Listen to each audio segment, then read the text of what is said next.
Sri Lanka elected their ninth president in September. His election marks a major turning point in Sri Lankan politics.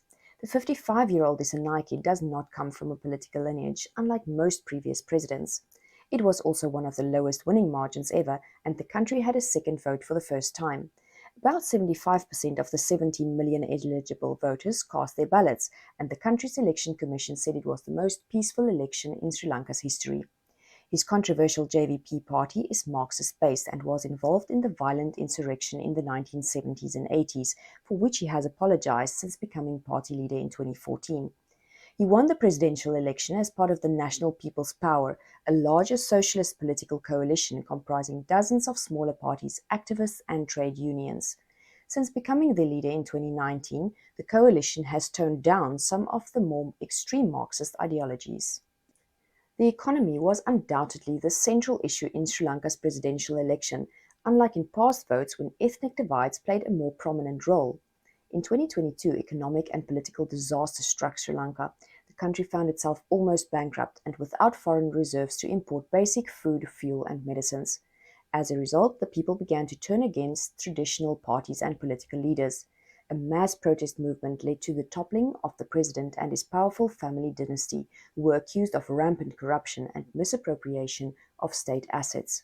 Dissanayike's promises of transparency and of radically rooting out the culture of corruption, as well as promoting unity amidst ethnic diversity, became increasingly popular. His promise to renegotiate the terms of the $3 billion International Monetary Fund loan, which his predecessor had negotiated to stabilize the economy, was well received. He also pledged to make austerity measures more bearable for the poor. Sri Lanka has a remarkable degree of religious diversity, with four major religions represented among its 22 million people. The Sinhalese are mostly Buddhist, most Tamils are Hindu, and the Moors and Malays are predominantly Muslim. Sizeable minorities of both the Sinhalese and Tamils are Christians.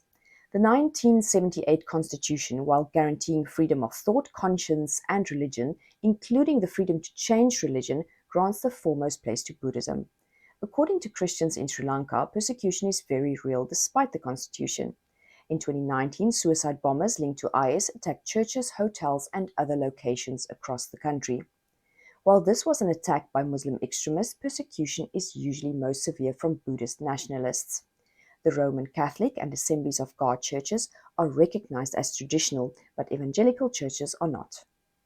There has been increasing hostility against evangelicals because they have been branded as the born-again cult, a term that has been deliberately used to imply Christian extremism. Since the early 1990s, the Sri Lankan church has faced unprecedented persecution fueled by extreme Buddhist movements. Discriminatory sentiments quickly escalated into confrontations, attacks, arson, and even martyrdom. However, this hardship fostered spiritual maturity and unity among Christians. A committee of Catholic, Anglican, Charismatic, and Pentecostal leaders formed to address the persecution, demonstrating newfound interdependence.